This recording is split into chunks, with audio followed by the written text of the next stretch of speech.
5 minutes after 7, and we said we were going to start at 7, so I think I'd like to get the meeting started. Good evening to everyone who's here with us tonight, and welcome to the Calumet Avenue Ridge Road Streetscaping Plan Virtual Public Open House. On behalf of everyone involved in the plan, thanks for taking your time tonight to learn about this project and help shape the future of Munster. My name is Tom Vanderwood. I'm the planning director for the town. I'm here tonight with our town manager, Dustin Anderson, as well as Jody Mariano, Heather Favor of Tesca Associates, and Sarah Disney Hoffey from Sam Schwartz and Associates. These are the consultants, designers, and engineers that are developing this plan for the town. By way of a little bit of background, Calumet Avenue Ridge Road Streetscaping Plan is focused on identifying improvements for Calumet Avenue and Ridge Road to enhance the safety of walkers and bikers, add green space and trees, beautify our town, and establish a unique sense of place, all while providing mobility for all modes of transportation. Specifically, the goals of tonight's meeting are to provide an update on the status of the plan, including showing you all the preliminary streetscaping concepts for Calumet Avenue and Ridge Road. We want to receive input on the plan through an interactive poll, and we're going to provide an opportunity for questions and answers. I'll give you one note on the format of the meeting. We have the chat function enabled on the Zoom program, so you will have the opportunity to enter comments and questions during the presentation as well as after in the question and answer period. I have set it up though so that all the questions will only be visible to the host. So if you put a question in there, we will receive it and we will read it out to the group. That's it for the introduction. So thanks again for being here tonight. And at this point, I'll hand it over to Jody Mariano of Tesca Associates to begin the presentation.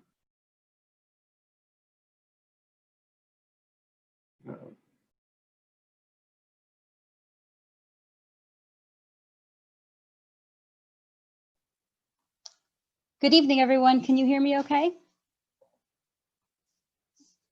My name is Jody Mariano.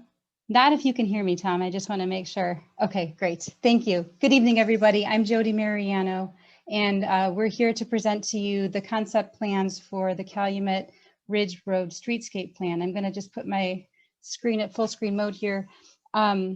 And at this time, we're about halfway through with our streetscape planning study. And so this is a great time for us to be presenting to you what has been the outcome of a pretty robust outreach program to date, working with the committee and also outreach touch points to you all.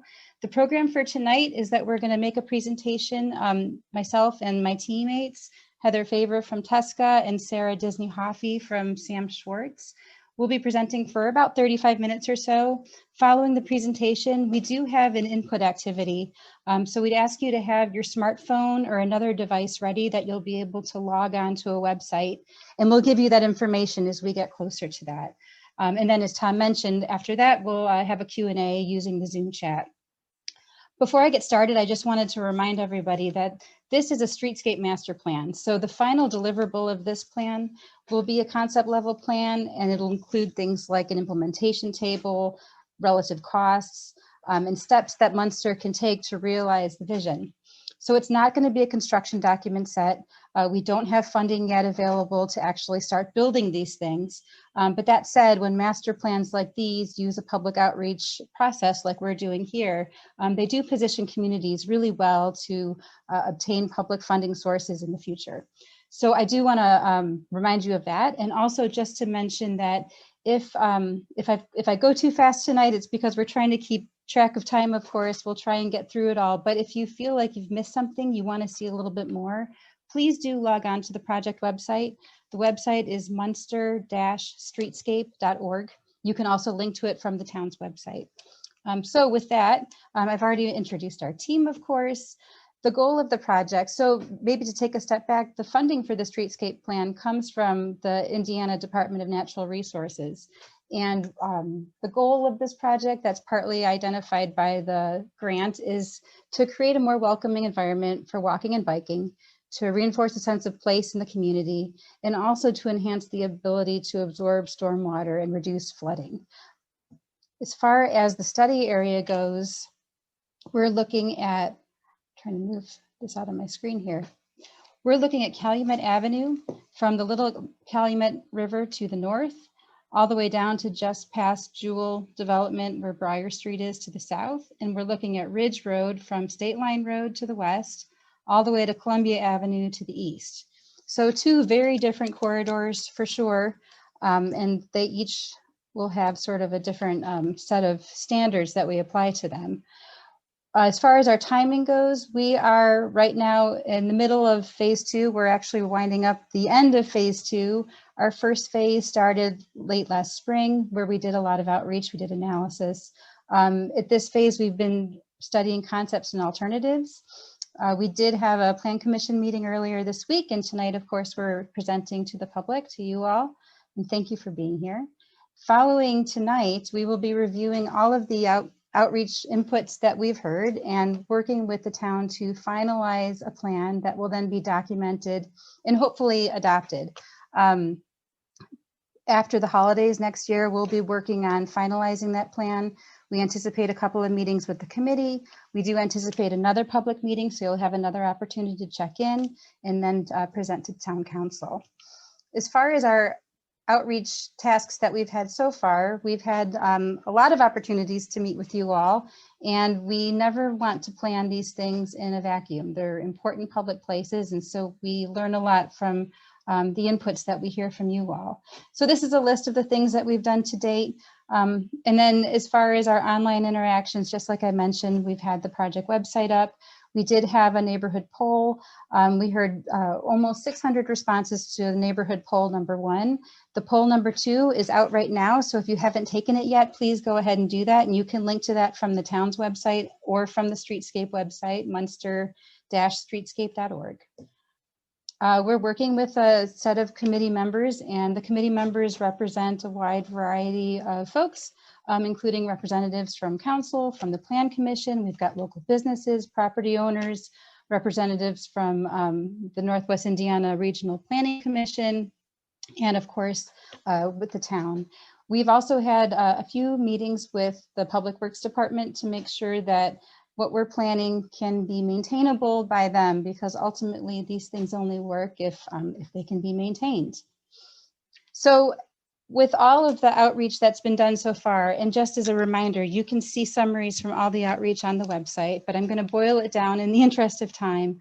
I'm going to boil it down by road. So Calumet Avenue, the key takeaways that we've heard, and it's probably not a surprise, that the sidewalks and the crossings are generally perceived to be unsafe. Car traffic, truck traffic moves really fast.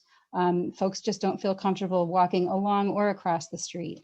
There has been a lot of discussion about speeding traffic should be calmed. Left turning movements are sensed as not being very safe either.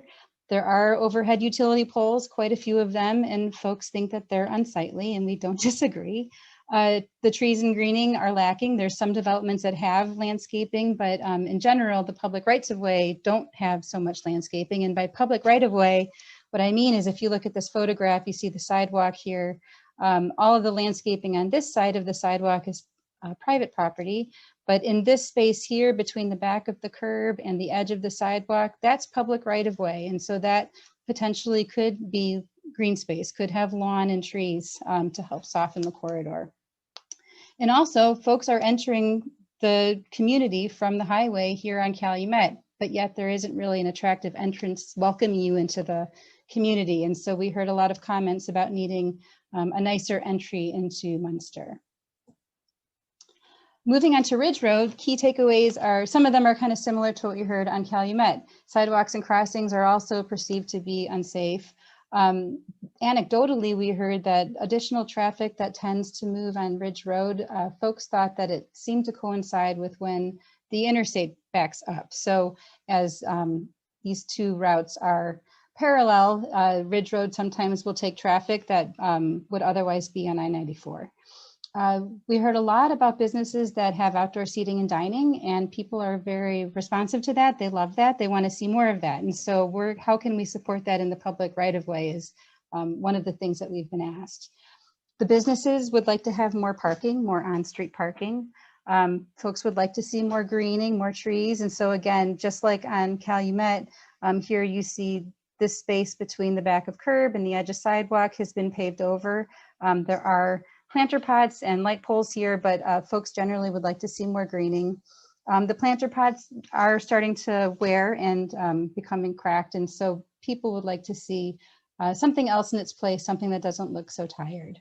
And then generally, there's some great businesses along both corridors, but especially along Ridge, people felt that because of the positioning of the buildings and some of the attractive features, it could be made much better. It could have a better sense of place for the community. Munster doesn't have a downtown, so this could be an opportunity for something like that. So before I get into the roadway type stuff, I'm going to talk about some of the elements that we're starting to look at. We've got a couple of concepts here. These are some signage concepts, and what these are looking at are the types of signs that could be used throughout the corridor. So quickly, gateway piers, these are relatively tall and narrow, so they fit within the right of way. They could have internal lighting. They could have special features that recall some of the reed patterns of the native landscaping. Identity piers could be placed throughout. We were very excited about the historic shoreline along Ridge Road and sort of retelling that story about the layers of history, particularly along Ridge Road. So this could work as sort of an elevational datum that tells the history of where the elevation of the shoreline used to be, where the elevation of other key features and settlement used to be. Directional signs, these would give direction to some of the destinations in town. Similarly with parking signs, bicycle directional signs. We've got 2 regional trails in the corridor. So between the Little Calumet River Trail, between the Monon Trail, we like to make sure that we provide great connectivity between those. And then kiosk is an opportunity to promote some businesses and events and other activities in town. We call this our metal concept. It could be made out of metal or something that looks or is out of a Core-10 type steel, something with a really nice patina to it. Or alternatively, could be similar signs with a different material to it. Could be something that uses heavy timber and stone materials. Also, we're looking at furnishings, and we're looking at 2 furnishings concepts. This is what we call our rustic concept. And I should take a step back to say that one of the things that we really want to do is highlight sort of the natural features of the area. Despite the roadways being a lot of paved surfaces, there are some really wonderful landscape histories to Munster. And so recalling that with natural materials, using wood primarily, is something that we're interested in pursuing. So you're seeing in this rustic family sort of heavier, thicker pieces of wood, also tree grates that have sort of a rustic pattern to them, bike racks, of course. Everyone's probably seen fabric banners. Also metal banners are an option, something that's a little bit more permanent. Alternatively, another furnishings concept looks at more refined type features. These are similar materials, but they're just a little bit smoother. They're a little bit more delicate. But again, they'd be durable enough to be on a streetscape like this.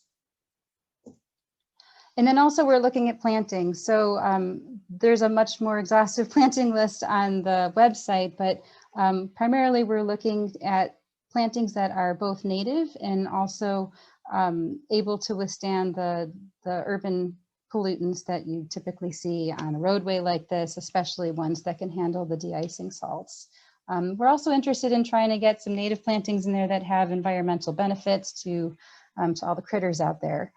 And then as far as this image down here at the bottom right, you all may have seen projects like these in other communities, but we do have this interest in trying to help with stormwater storage on the corridor. And so where we have space for it, we're looking at opportunities to do something like this, which is a rain garden. These trench grates show where the drainage comes off of the roadway. It sits in a basin. The plantings in there are wet tolerant, that they can help soak up some of that water and lessen the amounts of water that makes its way into the storm sewer. We've also been working with the committee and with the Public Works Department on lighting and traffic signals. The light all the way here on the left is a roadway standard that Munster is already using, so we'd like to see that happen on Calumet and portions of Ridge. Traffic signals to be more decorative, like this black example here. And then as far as pedestrian lights, and we're going to ask you to weigh in on some of these things, by the way, in the activity later, but we're looking at 3 options for lights. This is a Shepherd's Crook. This would be a pedestrian light option for Ridge Road. 2 other options for Ridge Road would be this post top light and alternatively a caged acorn. This is what already exists on Holman Avenue. We do want to select lights that are LED that also meet the Dark Skies initiative so that they're directing all of the lighting downward and not projecting up into the sky or into neighbors' windows. We're also looking at public art opportunities, lots of opportunities to do things with art on walls or on roadway pavements. And again, we're looking for opportunities to tell that story about the ancient shoreline along Ridge Road. Could be with native rocks, maybe it's engraved, maybe has some artistic flourishes in them, but it's a really unique feature to Munster that we think could kind of be brought to the surface. Okay, so I'm going to take a break from the amenities and we're going to get into the concept plan. We have organized our concept plans to be minimum roadway change versus maximum roadway change.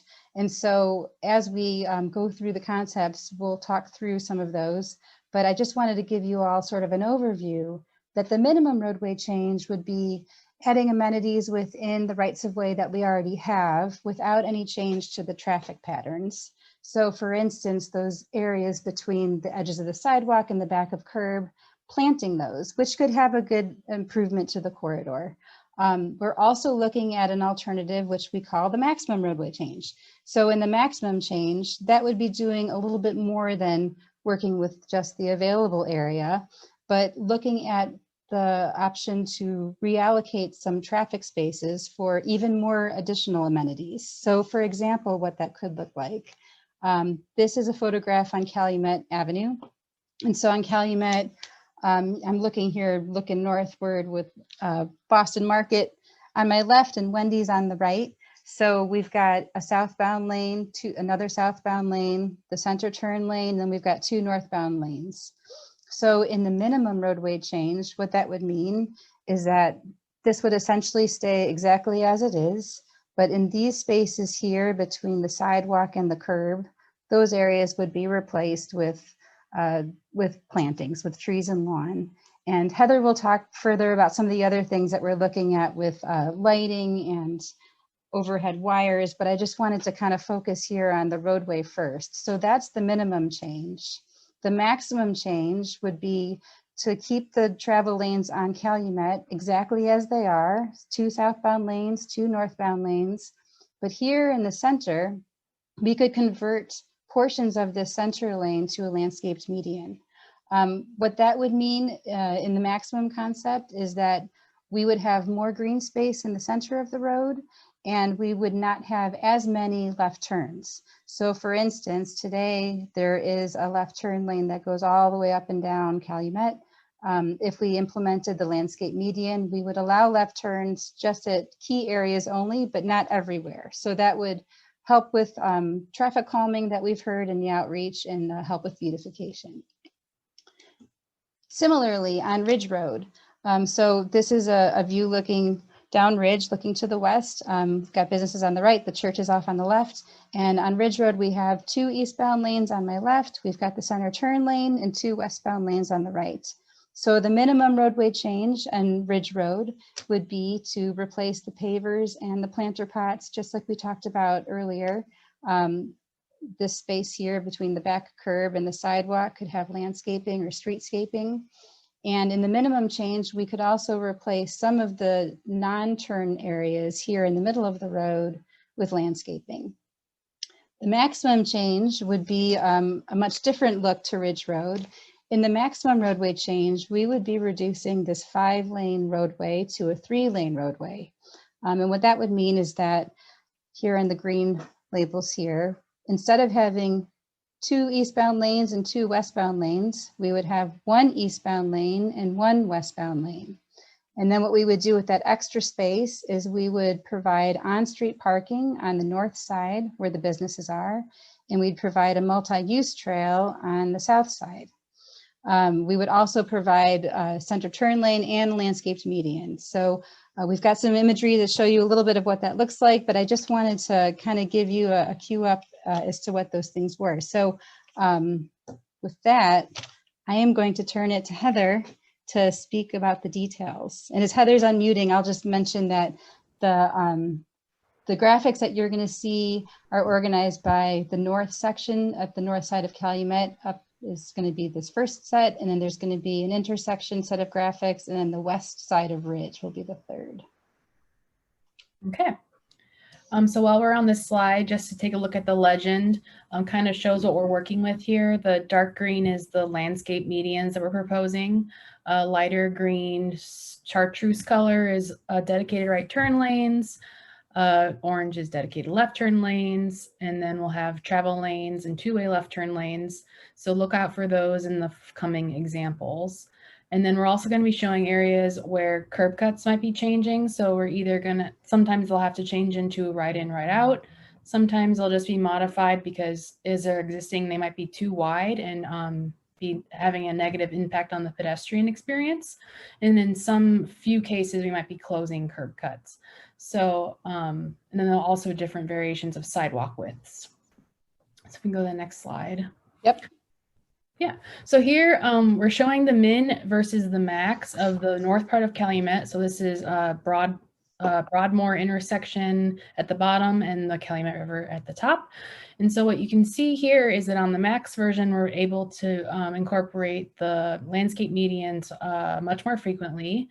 And in the min version, we're trying to reduce the 2-way left turn lanes as much as possible because they're kind of dangerous. So orange is dedicated left turn lanes, and reducing the size of curb cuts where possible. So sometimes a curb cut will be wider than 22 feet, and that's wider than it needs to be, and it interrupts the experience of the pedestrian and creates more opportunities for hazards. So that's the green circle.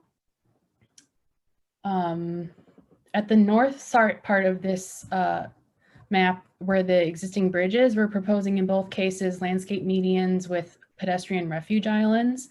And this is also an opportunity to create a gateway experience for people entering Munster from the north and from the highway,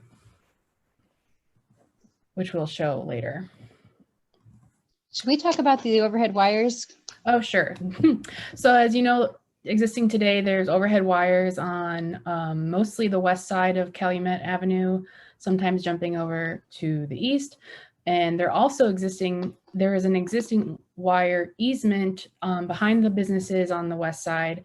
So we're hoping that we can have all the wires move to this easement and clear the space aerially on Calumet for trees and decorative light poles. But that is a big project. So these are the two sections comparing min and max. So maximum is on the top. So you can see in the maximum, we have more opportunities to reduce the left turn lanes and provide a landscape median. And in both situations, we're showing replacing the existing lights with more decorative light poles. And the light poles are only on one side of the street. So in this proposal, we're showing them flanking both sides, which is a more formal and decorative look, and I think adds more character to the corridor. And also in both cases, we're adding signage where applicable and having landscaped medians. They could be lawn, it could be low shrubs, whatever the city decides to take on, and then trees where there's enough width of the parkway. Because trees can't be super close to the curb. So where we have enough width, we can add trees. And so this is a street view image looking south from the bridge that goes over the Little Calumet River. and towards the hospital. So this is an opportunity to create a gateway feature for the town. So there's some landscape here there's some space here where we could add landscape to screen the existing utility on the east, and we can replace the barriers with something more decorative like the wooden ones you see in the photo below. We can add a mural if we work with the hospital with them to add a mural to this blank wall. And there's also opportunity to add one of the large gateway piers, which you saw in the two concepts, the metal and the wood concepts. So that would be a great welcoming experience to Munster.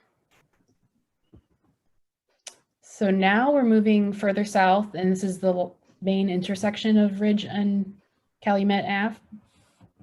So in this experience, we're trying to add mid-block crossings wherever possible in both the min and the max. So you cannot have a mid-block crossing at a turn lane. So where we are able to eliminate turn lanes, we are able to provide mid-block crossings. So that is happens more in the max version. But in both versions, we're hoping to have one at the Seaburger jog, where Seaburger and Ridgeway both come at Calumet Avenue and have a little bit of a jog. And then on the min one, we're hoping to have one near Monroe Avenue. And then on the max would be Monroe and another one closer to the Casa Del Mar restaurant and near the Jewel and parking lot entrance. This also shows moving power lines to an easement if possible. And on the max scenario, the white dots represent opportunities to have on-street parking. And the dark green thick dash line shows where we can have a 10-foot wide multi-use path. So this path can be a bicycle infrastructure that can connect to the Monon Trail, and then further east connect to Columbia Park, I think it is. And then we think it works better on the south side of the road because of the existing ridge, and there are less driveways, and there's not as many property line, like businesses right on the property line where there's a front door right there. So less conflicts with pedestrians. Oh, so here's a section showing Calumet again. So this is near the development where the Chipotle Grill is. So in the max, we're showing there can be landscape median in situations where the left turn lane can be eliminated. And in both the min and max, we can have parkway landscapes and decorative lighting. This is a section at Ridge Road near the municipal complex.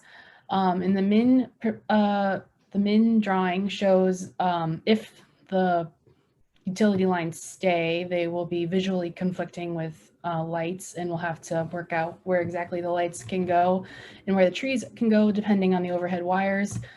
But in both situations, we can have a landscape median near the municipal complex and a mid-block crossing. In the max proposal, we're showing on-street parking, and we're also showing larger parkways that can have rain gardens. So rain gardens, like Jody showed before, the depressed landscapes, and these are designed to store rainwater and filter it before it goes into a storm system. And we're also showing gateway features in those sections. So the big gateway pier, smaller gateway piers in the median, and the interactive piers near the bike lane. So here's that main intersection of Ridge Road and Calumet, showing we're just calling out some of the things that can be enhanced here. So we could have a better crosswalk with brighter, larger stripes that are more visible to cars and thus safer for pedestrians.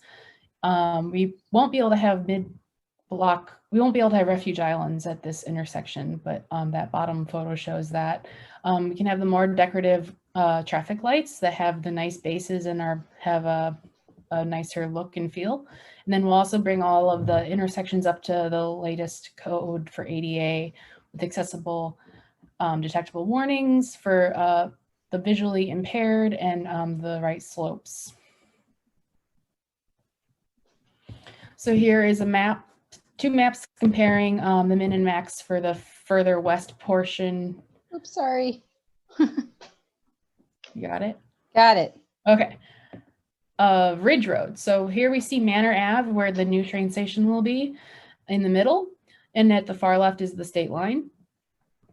So again, the min shows where possible limiting left turn lanes to have mid-block crossings and landscape medians.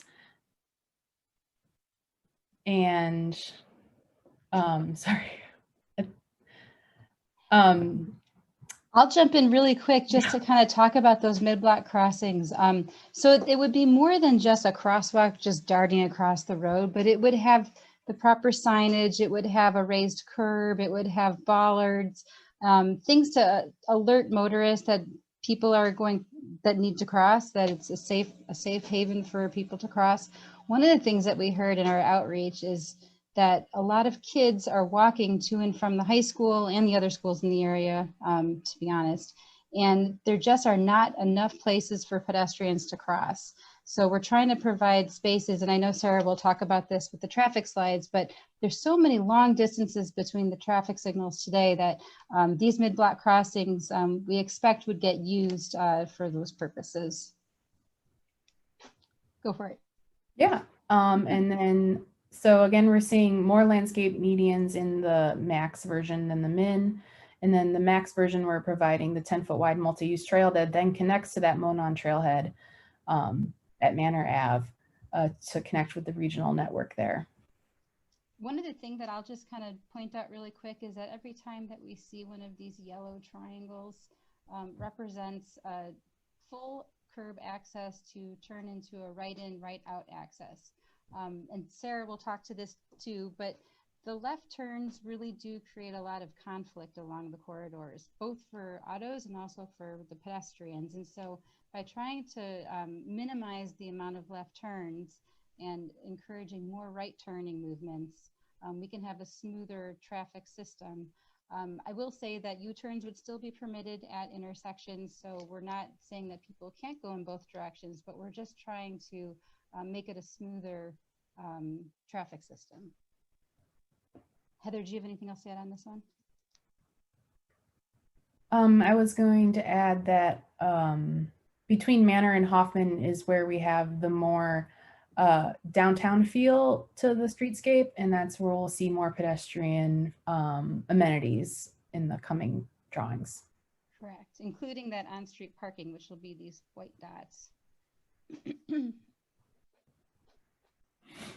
So here we're showing two sections. This is the first, near the First Merchants Bank and Casa del Mar restaurant. So the existing ridge is shown on these sections. And so the buildings on the south are higher up. So existing at this cross section today, there is an additional dedicated right turn lane for the Merchants Bank. So in this scenario, in the min scenario, we're removing that and widening the sidewalk and providing a landscaped parkway along with signage. And then in the max scenario, we are going to the 3 travel lane setup with on-street parking on the north side and the multi-use path on the south side. And then wherever we have large enough parkway space, we're having rain gardens to collect stormwater. Kate, Heather, can you hear me? I don't know if my mic was not working before. I can hear you now. Great. Hey, Sarah, could you speak to the flexible travel lanes? Absolutely. So the concept in this minimum roadway modification application for Ridge Road is that during the peak hours, our rush hours on the weekday mornings and the evenings, there is generally more traffic demand than at other times of day. And on the weekends when people are more active across multiple hours, dispersing that demand. And so it may be desirable, depending on how the public and the town receives what we're presenting this evening, to reserve that 5-lane cross section with 2 travel lanes in each direction for those busy periods on a typical weekday, and then repurpose that space to get some of that on-street parking that businesses are looking for. And that can be achieved by posting signage to indicate that during certain hours of the day, parking is not permitted along the curb sides of Ridge Road. But then during those off-peak periods, it's available for on-street parking so that there's increased parking capacity and accessibility for customers to get to those businesses that are along that part of the roadway frontage. Thank you. All right, we got another section. Yeah, so here at, we're further west, and Marco's Bar and Grill is on the north side. And in this situation, we actually have more of a hill on the north side. So where we have on-street parking, we'll have to provide some engineered solution to get from the street level to the sidewalk level, where there's a pretty significant sloped parkway there today. So we'll have to make that grade change. But in these areas where there's more of a pedestrian downtown feeling, such as outside of Marco's and then further up the street near Meadow Lane, sorry. Yeah. Instead of having landscaped parkways, we're instead of having trees and grates, so more paving, but still having trees. And then I'll also point out that wherever we have on-street parking that's also dedicated on-street parking, like in the max scenario, that is an opportunity to consider using permeable or pervious pavements, and that will increase our capacity for collecting stormwater along with the rain gardens. And so we also see again, this is a annotation of an existing photo. So that is Meadow Lane. And what we're showing here is a concept where we take one of these side streets that tee into Ridge Road, and we create an opportunity for an enhanced streetscape that still acts as a regular street during most of the time, but then has the capacity to be turned into more of a festival space. So that includes providing things like electric hookups or tent post place placard things, and then enhanced landscape and enhanced streetscape, and providing more of a little destination. So you can imagine a farmer's market going here, or a block party. There could be an opportunity to paint the roadway with street painting like you can see on the bottom photo to really enliven the space. But the main point here is that most of the time it still acts as a street, but it is just kind of an enhanced area that is easier to liven up for special events.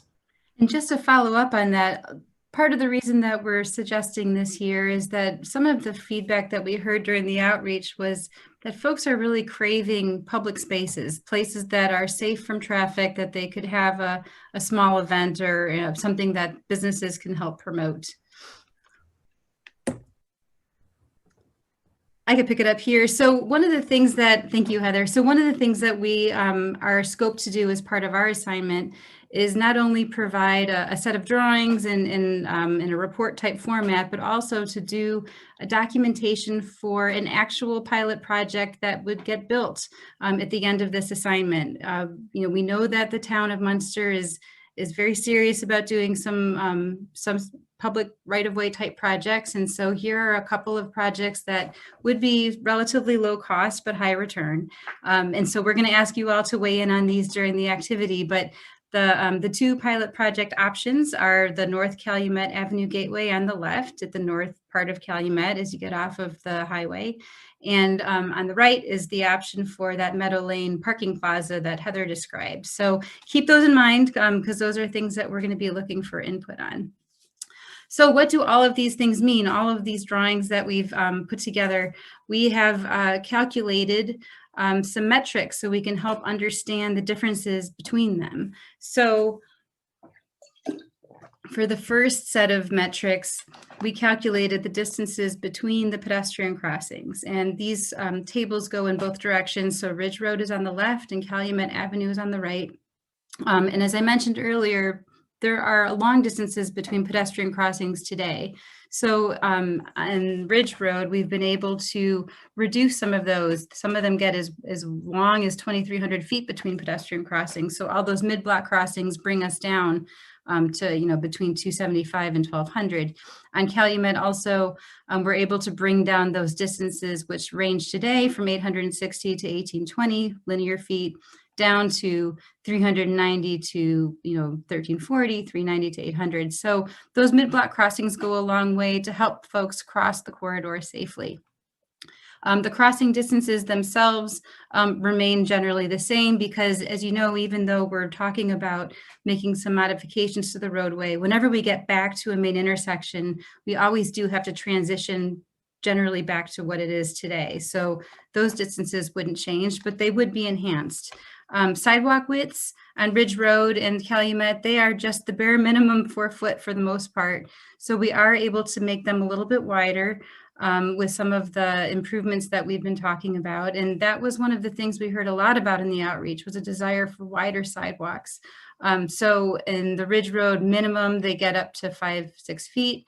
In the Ridge Road maximum, we get 6 to 8 feet along the north side. And then on the multi-use path, that, is of course a wider 10-foot section. Calumet Avenue, we're able to bring those up to 5 feet, so slightly bigger. And then also here on the pervious versus impervious space. So today, both Ridge and Calumet are 100% impervious, with the exception of, I think, 8 trees on Calumet. There is no pervious space today. So with the improvements that we were talking about, we were all very surprised to see that on Ridge Road, the minimum concept, we're able to increase our pervious space by 11%, but in the maximum concept, we're able to get to 25%. So all of those rain gardens, all those landscape medians, all of those permeable paved areas for parking, that really contributes to taking a quarter of the space of Ridge Road and making that pervious, which would go a long way to help the stormwater system. Also on Calumet Avenue, we're able to bring it up to 14%. So that's equally, some good news. Parkway widths, we're able to increase parkway widths for the most part. I won't dwell on those, but I do want to mention that for trees, we don't have any trees, sadly, on Ridge Road today in the public right-of-way. The minimum and the maximum concepts, we're able to increase those trees quite a bit. Similarly, along Calumet, we're able to increase our trees from 8 to 132. So that's a lot of tree canopy. With that, I am going to turn it to Sarah to speak to the traffic system and what all of this means for traffic. Thank you, Jody. So when people hear about a plan that might remove a lane of traffic in each direction, it's a natural question to ask, what does that mean for how our roadway is going to operate? And so that's one of the main reasons that Sam Schwartz is part of this team, to support the Streetscape plan by investigating that issue. And so where we started is developing a traffic model. We did that to assess how traffic operates in this area today. And then we carried it forward to look at how things might operate under the 2 future conditions that we're looking at here. So we began by looking at some recent traffic counts that we were able to obtain from the town. And we also looked at some trends on how traffic has been changing in this area over the last 10 years or so. Indiana DOT keeps a database of daily traffic trends on main corridors throughout Indiana, and that's publicly available information. And something that we thought was really interesting was that the traffic volume on Ridge Road in particular has been decreasing over that period of time. At certain parts of Ridge Road on the eastern end, that decreases in the neighborhood of a 10% drop in traffic. Towards the western end, closer to Homan and the state line, that's closer to 20-21% drop in traffic. And so we took that trend in decreasing traffic into account on Ridge Road. On Calumet, it was a slight increase, so we took that into account as well. And then to carry it beyond present day, we coordinated with some other governmental agencies in the area so that we could think about how these roadways operate in the larger transportation network of this area. The Northwestern Indiana Regional Planning Commission maintains, as regional planners, a regional transportation model for this area. So we coordinated with them to get an understanding of how different planned infrastructure improvements in this area might influence the way that drivers use Ridge Road and Calumet in this study area that we've identified. And For our min concept, what we took into account was how the completion of the 45th Street realignment would influence traffic on these two roadways, and also how the addition of the new South Shoreline station at Ridge and Manor would influence traffic. And in both cases, those infrastructure improvements are expected to reduce the traffic burden on Ridge Road in particular, because 45th will then be restored as that great east-west connection for the town of Munster.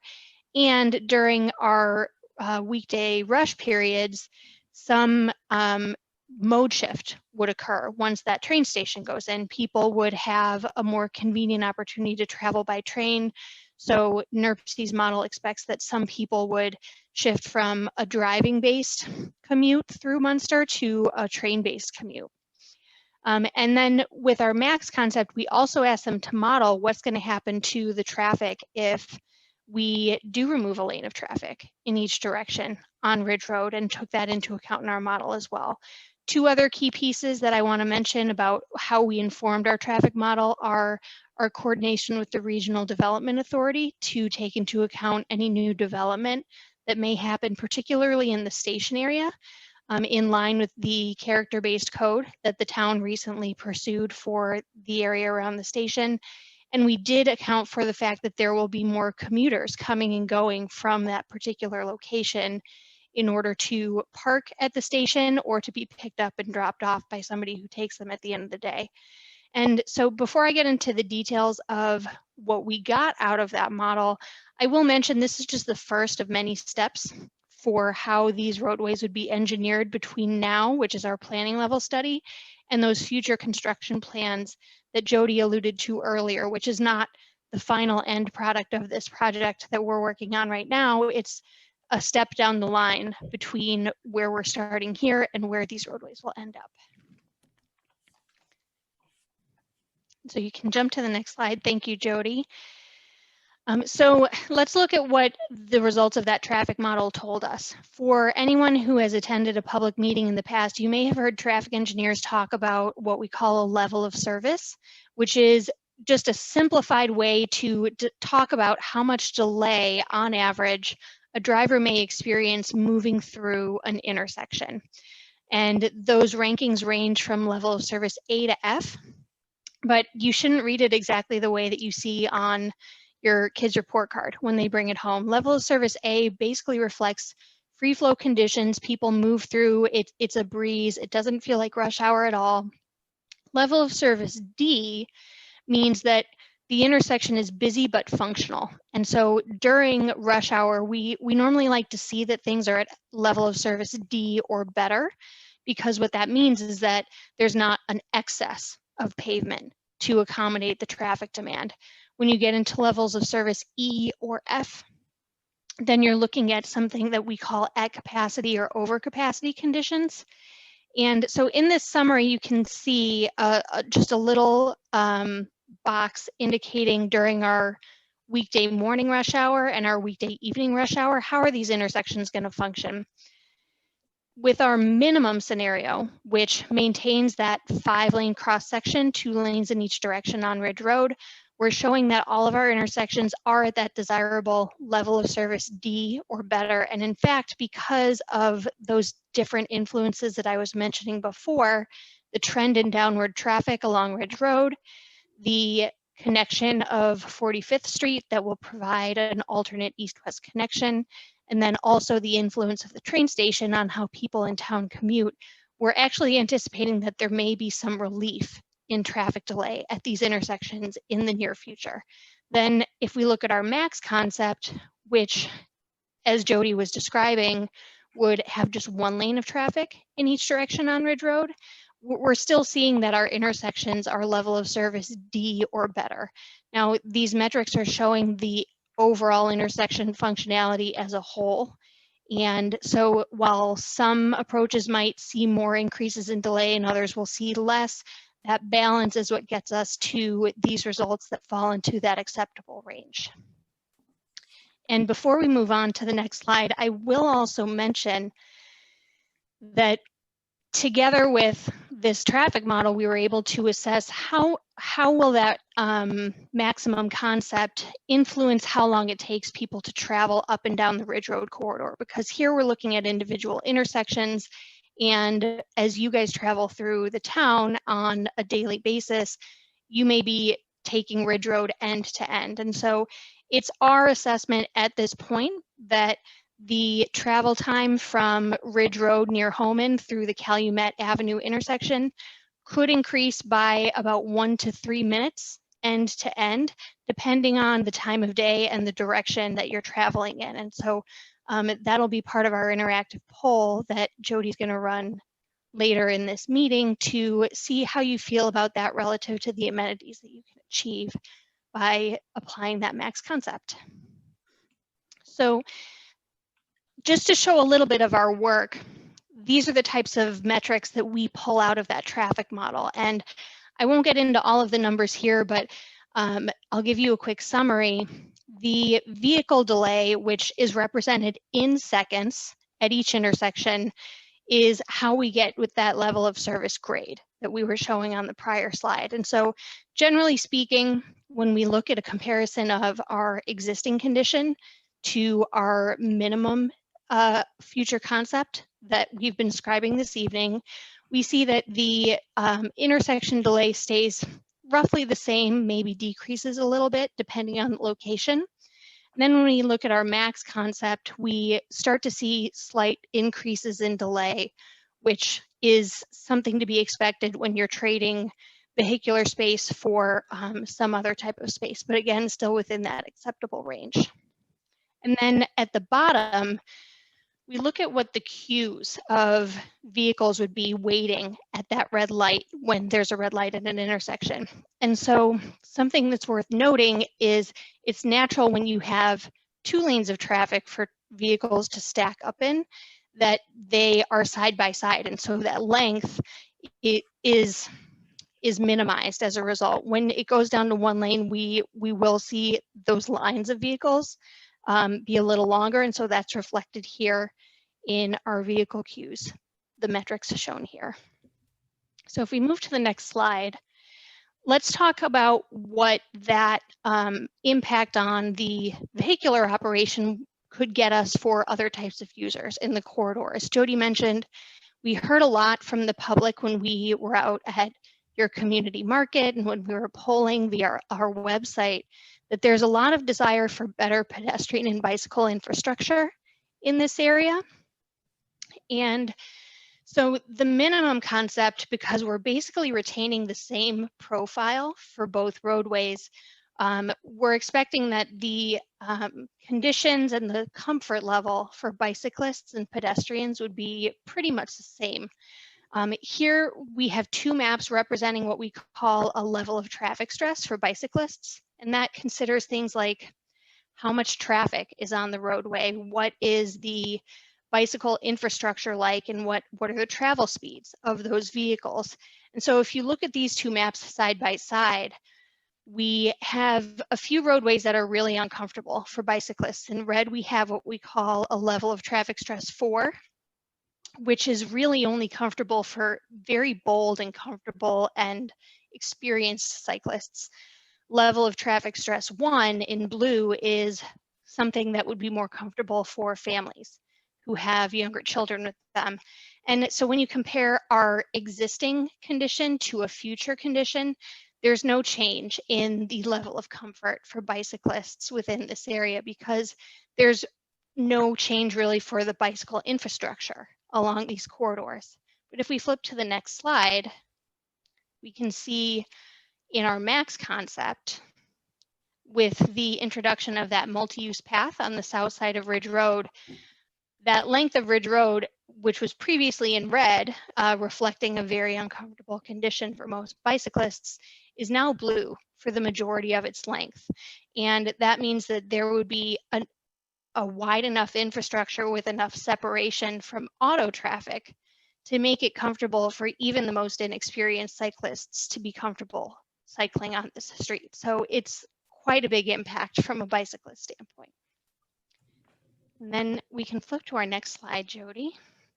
And this is the last piece of information I'll touch on. So there was discussion earlier about the influence of curb cuts on both of these corridors. And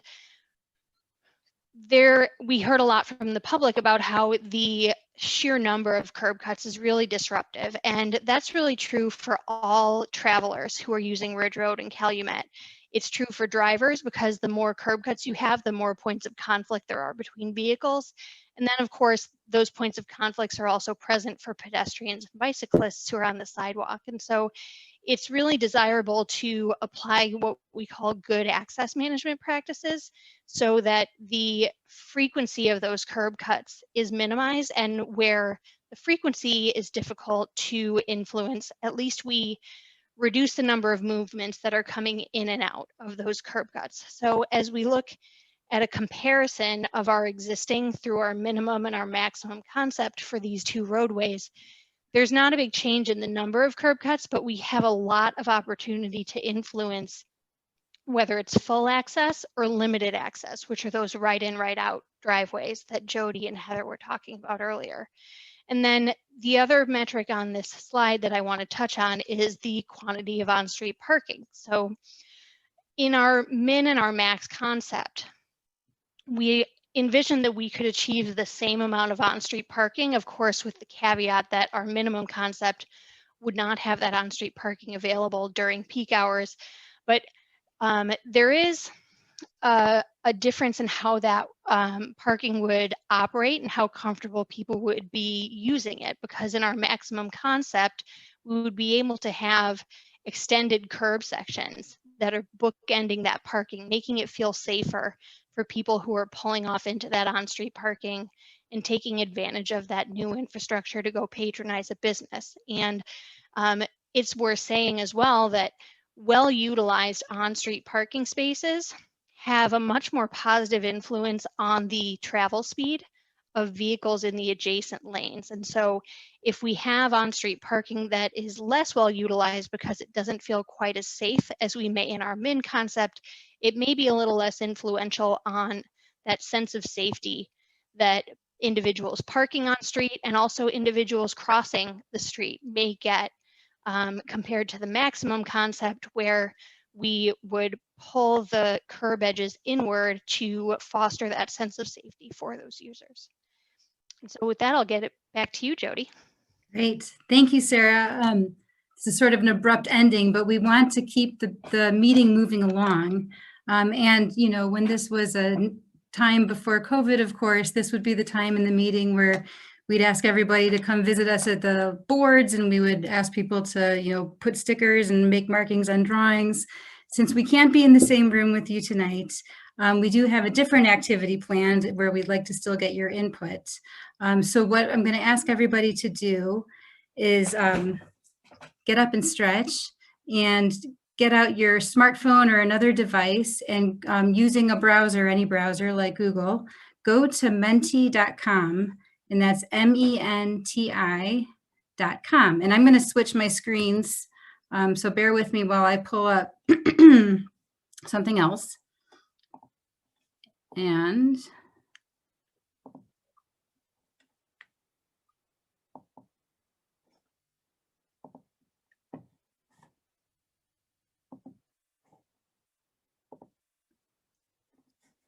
alrighty, so Sarah, Heather, nod your head if you can see this. Okay, super. So, okay, so as I mentioned, hopefully you've all gone to menti.com. So that's again, www.menti.com. There is a code at the top of my screen. And so I'm going to ask you to enter that code when it prompts you for the code. And you'll type in 708730. And so the way that this works, and we hope that this is as easy to use as we think it is. As we go through this, I'll ask you all to keep your eye on your screen so you can see what I'm presenting. But it's going to prompt you for questions on your phone. So you can answer your answers on the phone. And then just be sure every time you type an answer, there's a button at the bottom that says submit. So make sure you hit submit, and then that way we'll be able to see. Awesome, it's working. So this is our virtual sign-in sheet. So we'll give everyone a chance to type in their names. Thank you for doing this. Thank you for playing along.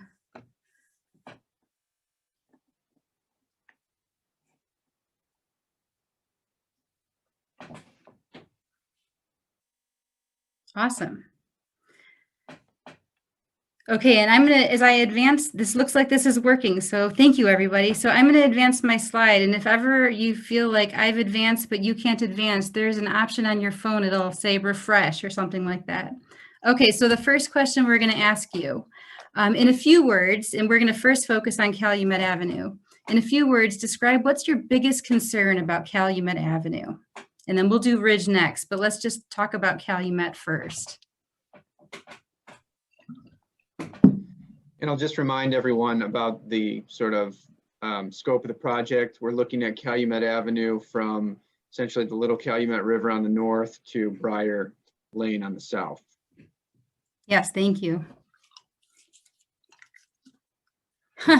We agree, it is a poor first impression of Munster. In fact, you hardly know that you're in Munster because it doesn't say anything.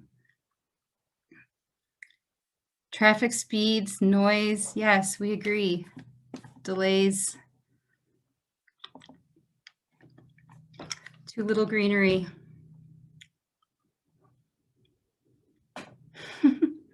I love it that someone's saying impervious surfaces. Thank you.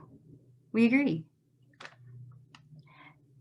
And, you know, this is so helpful because, you know, as we mentioned earlier, we've been to your market, we've been to we've had polls, we've had meetings, we've had stakeholder meetings and interviews, and we've heard really similar things, but it's really helpful to kind of hear this again, because we want to check in and make sure we're still hearing the right things. Okay, thank you. I'm going to go to the next one. So this kind of gets back to some of those access control things that we talked about earlier that Sarah touched on and Heather presented. So for Calumet Avenue, thank you for the hearts. For Calumet Avenue, during all the outreach, and just like you all said before, we heard desires for traffic calming, we heard desires for additional landscaping. The Calumet Avenue maximum concept, it incorporates those landscape medians that we talked about, and those provide the amenities that that have been asked for, being traffic calming and landscaping. Just like Sarah mentioned, though, those amenities and the landscape medians do create some limited left turn access for those properties along Calumet Avenue. U-turns would still be permitted in intersections, just like we mentioned, but with all of that background, this is all leading up to a question. We want to know, are you concerned that the landscape medians would limit the left turn access for properties along Calumet Avenue? So you can answer yes or no, or if you need more info, that's okay too.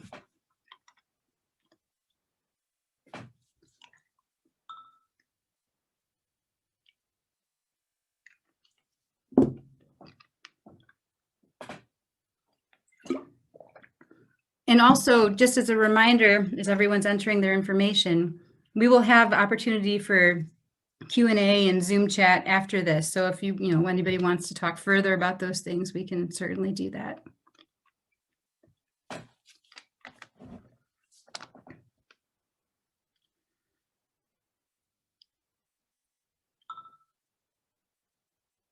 I feel like we should have more than 12, but maybe I should keep going.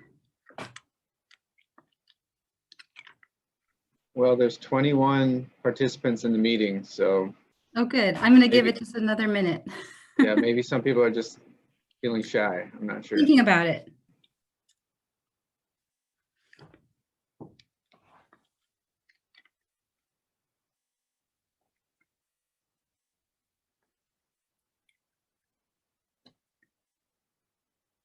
Well, it is interesting because it does feel like so far more folks are not so concerned about the limited left turn access. We'll give everyone another second or so.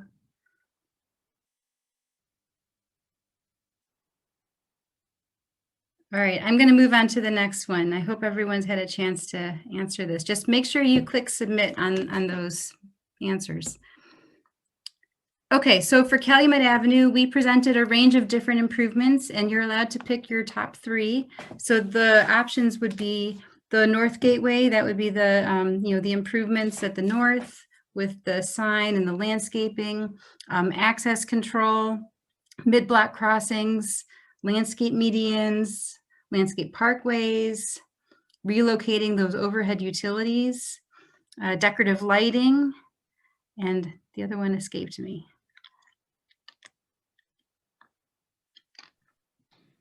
The last one was intersection improvements. Thank you, Tom. And I think what we're referring to with the intersection improvements, we're really looking at enhancing the crosswalks, putting in up-to-date ADA infrastructure and pedestrian crosswalk, pedestrian countdown signals, things like that. That's right. That's right.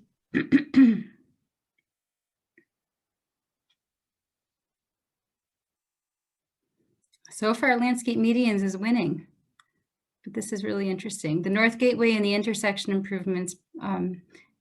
We were talking earlier, those intersection improvements, those are the kind of the low-hanging fruit. Those are the easy things to do, but necessary for sure. And to chime in case we use this term again later, access control, I mentioned good access management practices earlier. This really is a reference to managing how many curb cuts there are and also how you access them, if they're full access or limited access. That's right. Thank you. That's a good point. Okay, I'm going to go to the next one. Make sure you hit submit. All right, so we're asking you, and this is a similar question in poll number 2, if anyone's taking it, but paint us a picture of Calumet Avenue. If you would just describe a scene that you'd like to see in the future.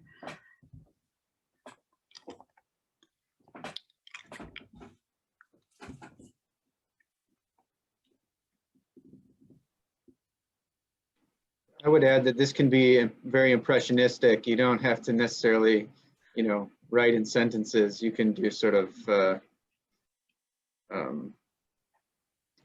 stream of consciousness type of things. Yeah, slower traffic where people feel safe is a great point. I mean, the first time that I walked it, especially up at the north, I mean, cars are speeding so quickly that they're almost hitting each other's rear ends because they're stopping so fast.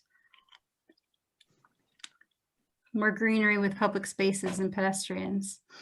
That's a good point.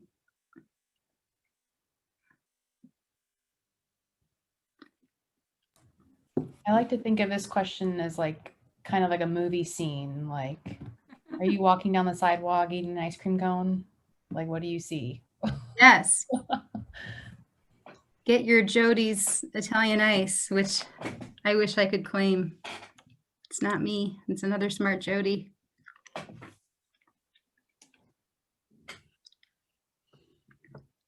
Small businesses thriving, outdoor dining. That's a great point. And, I will mention as these are coming in, I mean, there are lots of studies out there. If anybody reads Strong Towns or the Project for Public Spaces, a lot of good research is out there to talk about how when public spaces are improved, such as roadway spaces and additional landscaping and trees, it is a benefit to local businesses. And so people want to use those spaces.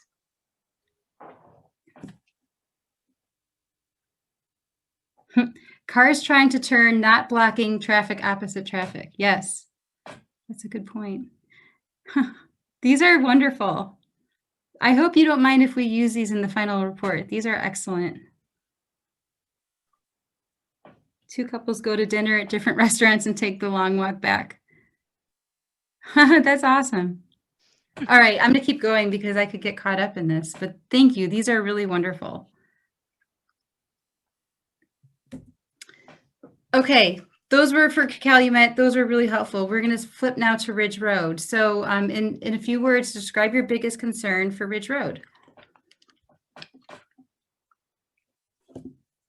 It could be similar to what you said for Calumet. And it's interesting. I mean, there's similar roadways, sizes, but definitely different feels. I think Calumet feels a lot busier than Ridge Road does, for sure.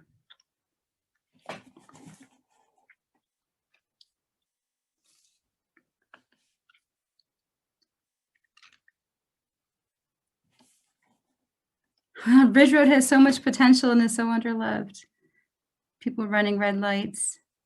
And there are some really great businesses on Ridge Road. It does have potential.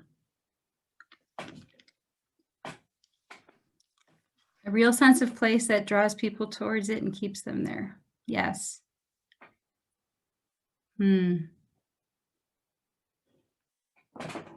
Lack of character, yes.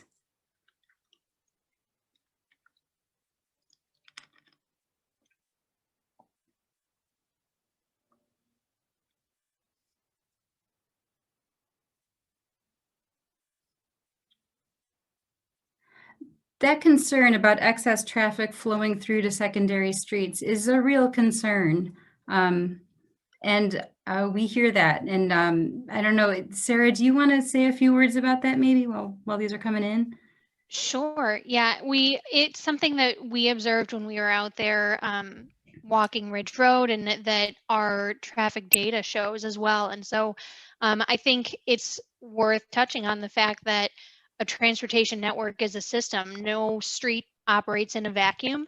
And so it's important for us to recognize that any changes to our two primary corridors where we're focusing would influence how that system works together. And so we are having conversations with town staff about how any changes to Ridge Road or to Calumet could influence how drivers use those secondary streets, so that that can be planned for and actively managed using good practices for things like speed management, maintaining safety, et cetera, et cetera. And so that's something the town is interested in paying close attention to and following through on as well. Yeah, thank you. All right, we'll go to the next one. So this is another one where we want to kind of queue up your reactions to the road diet that Sarah and I and Heather talked about, and that is taking Ridge Road from, in the max scenario, taking it from a 5-lane cross section to a 3-lane cross section. So just as a reminder, when we went through the outreach so far, we heard that there were a lot of desires for many things: traffic calming, wider sidewalks, bike trail, on-street parking, landscaping. It's a lot of things to pack into a roadway. The concept for the Ridge Road Max concept is able to incorporate those things. However, it does require reducing the travel lanes in order to reallocate that space for all those amenities. So the traffic metrics that Sarah described tell us that that road diet, it might result in up to 1 to 3 minutes travel delay from Homan Avenue to Calumet Avenue. So that also is leading up to a big question, which is, are you concerned that the road diet amenities described could cause approximately 1 to 3 minutes travel delay between Homan Avenue and Calumet?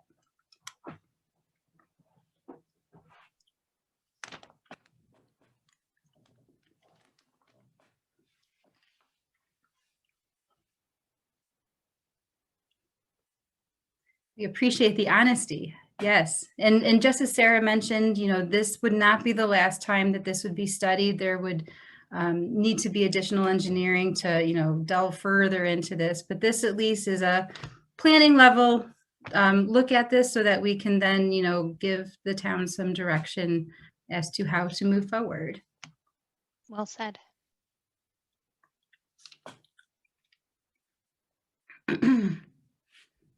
Okay, we're getting close to the end of Ridge Road here. Okay, so select your top 3 features along Ridge Road.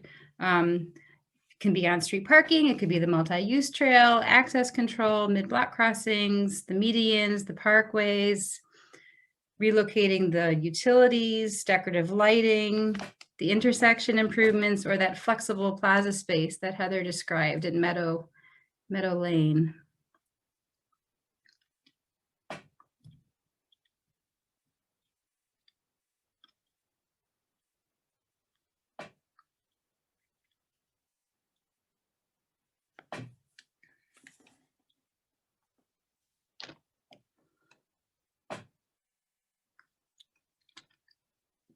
Interesting. That flexible plaza space is getting some traction. The medians, the parkways. I'm seeing a pretty ringing endorsement for additional green space within the corridor. Yes, I agree. Yeah, both the landscape parkways and landscape medians.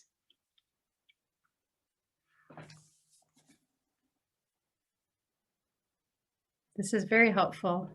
Thank Jody, you. did you assign green to landscape medians, or is that random? That was random. Cool. I didn't have that much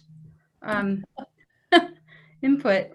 Okay, so just like you did on Calumet, and those are really nice pictures, we were asking you to paint another picture along Ridge Road to describe a scene you'd like to see in the future at Ridge Road. I imagine it has something to do with that lovely fountain area at the Monon Trailhead.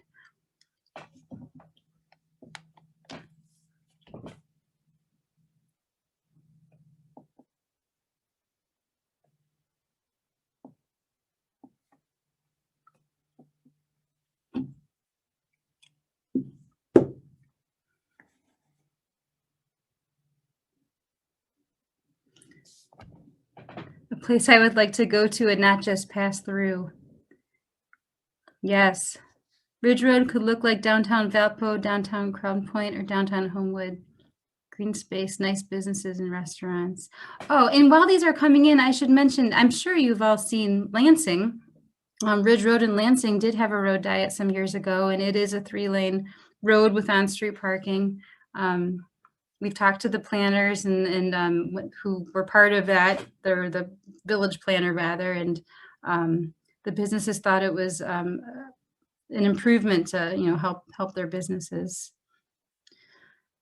Parents with kids and strollers browsing through local shops, stop and sit. Yes, outdoor dining, much more of a downtown feel.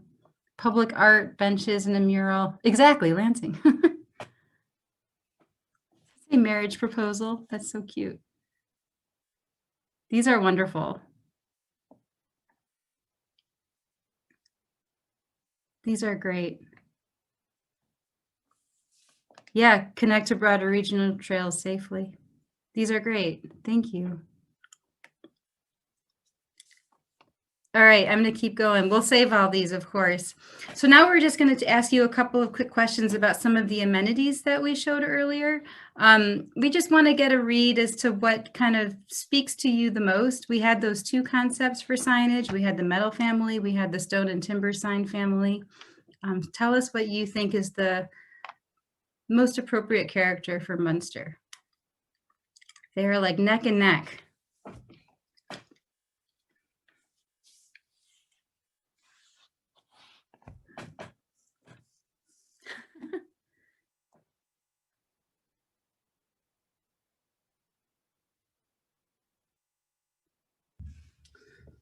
Jody, I've never wanted to put my finger on the scale more than right now.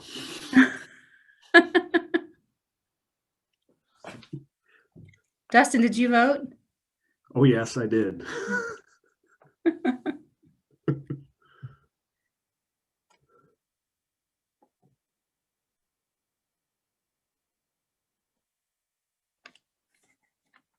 I would say the results are within the margin of error at this point, so. Yeah, it's true. All right, we're going to keep going. Site furnishings. So you might recall we looked at a rustic furnishings family, which had sort of chunkier wood. We had a refined furnishings family, which was a little bit more streamlined. I think these are kind of following suit, neck and neck. Very suspenseful.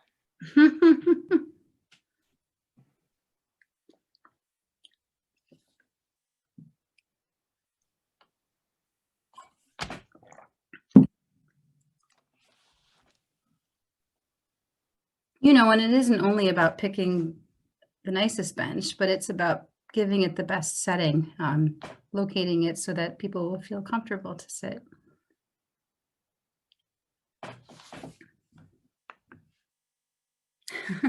Tom, you think margin of error again? I'd say we might have thrown out the results. I don't know. These are, it's interesting though. Okay, so pedestrian scale lights. So as you might recall, we're really only looking to add pedestrian scale lights at Ridge.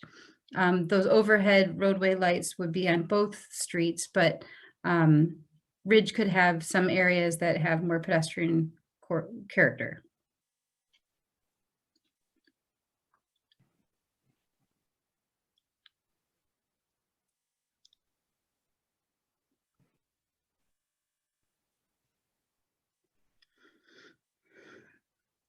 It's close. Well, you guys are all very close.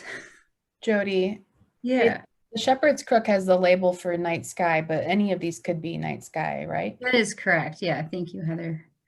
And I think what used to be called night sky now is called a bug rating for back up and glare, but same idea. You know, bee and bird friendly. Well, that's interesting. Shepherd's Crook is edging it out just a little bit. Okay. The pilot project. So if you had to choose, which pilot project would you like Munster to focus on first?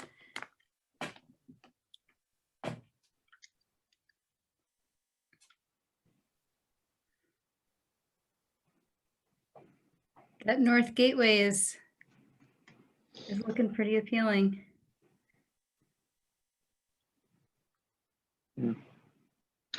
I got a comment in the chat box that somebody would like to see both. Okay. So, We'd love to can't see put- both too. You can only vote once. That's true. On this one, you can only vote once. But you know, the good news about these is that these are the low cost, high return projects. Actually, while people are voting, I mean, these images that show up under Meadow Lane are a project that Heather and I have been working on, and it was installed in a matter of weeks with just some colorful traffic paint and wood boxes painted green. It doesn't take a lot. Okay.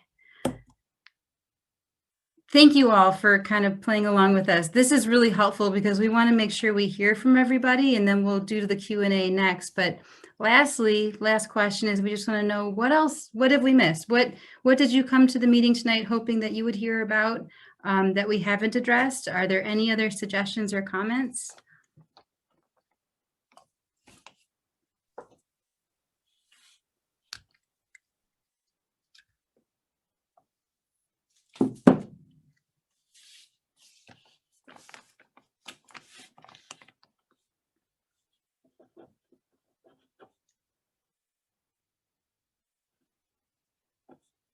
Facade improvements. It's a great question. So our scope is focused on the public rights of way. So everything within the space between the roadway and the sidewalk and the open spaces in between. But facade improvements are certainly something that you know, the town can consider. And there's lots of great examples out there to improve facades in non-structural ways. I mean, things like awnings and lights and paint. But that's a great comment. So, Jody, Tom is exercising great restraint and not singing his own praises. He does have a draft piece of legislation that we plan on bringing to council in the new year about a facade grant program that he developed as a draft. So oh, that's great. Extraordinarily modest, but that's something that's been worked on, and we are looking forward to bringing that to council. Oh, thank you. I'm so glad you mentioned that, Dustin. That's great news. Those things go such a long way. That's wonderful. Can we landscape the off-ramp, on-ramp? It's not within the current scope. It's something that we can talk to the roadway agencies about. I know INDOT has a whole series of requirements. The preliminary cost of the project. So yes, so we don't have costs today, but what we're hoping to get out of the end of this phase that we're in, looking at the different alternatives, is to decide what concepts to move forward with. And then we will be putting together some preliminary costs also. Yeah, Jody, I got some questions in the chat box. I don't know if we Let's may as well take them here. We may as well, and I'll pop up. Thank you for all of these, you guys. I'm going to pop up my presentation in case that comes up. So go ahead, Tom. There's really only a couple here. And there was a question that came up about Calumet Avenue. And the question is there something that can be done to reduce the prime targets of easy in, easy out for crime to take place? So I'll just preface any answer that we might give to say that, crime was not really in the front of our minds when we prepared the scope and started thinking about the plan. But it has come up in conversations that we've had about some of the improvements that we would make. Part of what we're doing is looking at ways that we can actually slow down traffic, right? And we have both Ridge Road and Calumet Avenue are essentially highways at this point. So it's very easy for criminals or whoever to very speedily get off of the interstate, burglarize a business or something, and then escape back onto the interstate.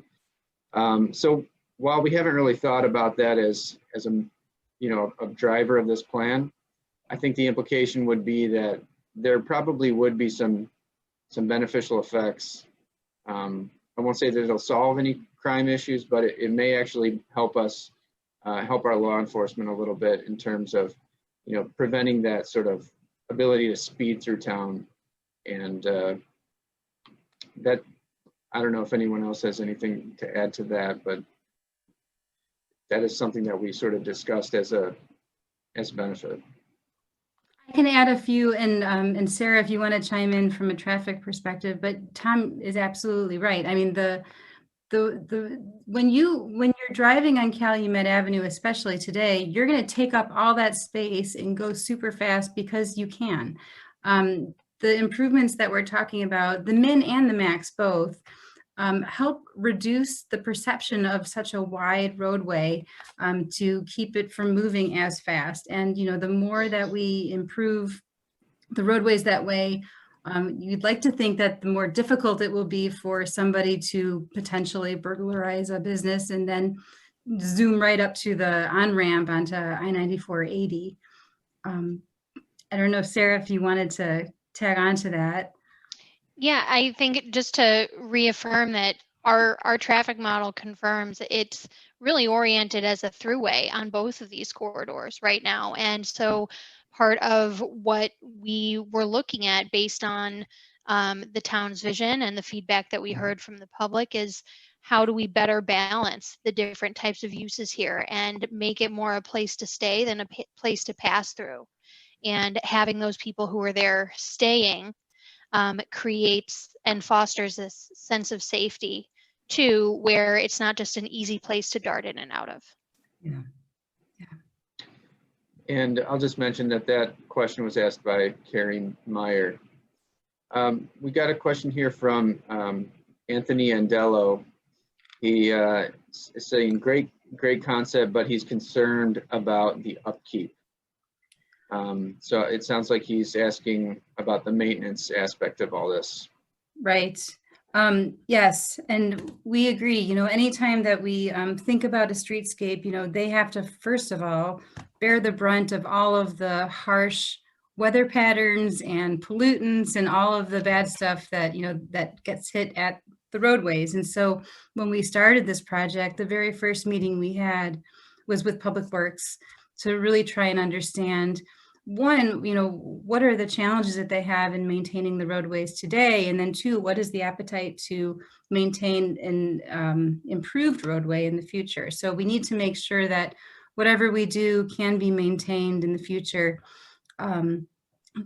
We are working to select plants that we know can survive, but it does still take a maintenance crew or a contracting crew to be sure that they're taking good care of these materials moving forward. So it's an excellent comment, and it's something that we continue to talk with staff about, but there will always be this balance between selecting really durable materials and making sure they're cared for as well. Okay, great. Next question is from Michael G. He says level of service grades were provided for the minimum and maximum concepts, but no comparison to the current grades was given. Can you, what are the current level of service grades for Ridge and Calumet as by way of comparison with the proposed? Sure, and we can flip to that slide. Fortunately for me, we didn't plan it this way, but it's an easy answer. The overall level of service grade for the intersections that we're looking at is actually a match between existing and the future max scenario. And as I said, that's an average for the entire intersection. And so in certain cases, there may be an increase in delay on one approach and a decrease on another approach, and that balances out that average. And so as this moves through further engineering study, it's going to need to drill down on those details for how do we manage concentrated locations with delay, how do we manage concentrated queues. But it's also worth stating that these models, as they tend to be, are oriented to the weekday rush hours. And so it's typically the busiest time of day and the busiest time of week. And this is a business district 24/7, or however long they're allowed to stay open in Munster. And so that's something we're mindful of too, that we are planning around when that demand is expected to be highest from a vehicular standpoint. But there are other times of day when you have the opportunity to better balance the vehicle demand, the pedestrian demand, and the bicycle demand. And so these plans attempt to achieve that balance and be responsive to that. I have to say, I'm sorry, I had the wrong slide up as I was taking notes. So thank you for pinging me, Tom. Sure. Okay, question is, from Leah Kilabarda Funston, are larger scale roadway changes out of scope? There's a new roundabout on 109th and Crown Point, for example. So larger improvements being something like a roundabout, for instance. I'm interpreting that question to mean. So we have worked on roundabout projects in the past, and we know that the area that's required to make a roundabout successful takes a lot more space than the space that we have. And so without, having to purchase and demolish active businesses, we did not think the roundabout was within the appetite of this project. But yes, roundabouts can be wonderful. Can I interject a little bit, Jody? That's an interesting question for this particular scope. And to be fair to Jody, we didn't say go out and redraw the lines on the map. We said, look at what's within the existing public right-of-way and how can we kind of glow up. And to their credit, I think they answered those questions really, really well. Your question is, can you go bigger? Which I love that question. We've actually retained Tesca and Sam Schwartz to examine the streetscape, not the streetscape, but the road structure. Like, where are we going to place roads and pedestrian accesses and trails around that Ridge and Manor area? Like, could we realign roads and accommodate future traffic patterns? Which gets to a question that was asked at the end of the Mentimeter was, are you planning looking at things 10, 20, 30 years from now? And I'd like to dovetail that question in with this answer. So yeah, Leah, we are looking to do some more work. We've engaged Tesca. Council has approved that work to be done. And they're going to start that probably soon. The other question, 10, 20, 30 years out, to answer that, no, if I knew the future, I wouldn't drive a 2007 Chevy Malibu, right? But we did give Ms. Disney Houf and her engineering firm our zoning code, the work that NERC has done projecting ridership, the work that NICD has done projecting ridership and growth patterns.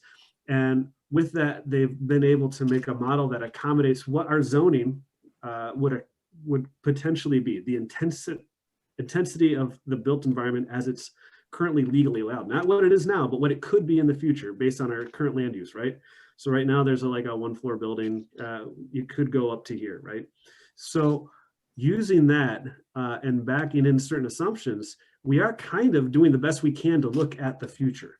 Like, beyond that, we've looked at every possible vector of information that we could have that somehow looks across the horizon. No one knows the future, can't know it. And not knowing the future is no excuse not to do something now in the present. But I think we've done a very good job, a responsible job, being stewards of the data that we have and making a responsible plan for the community to consider.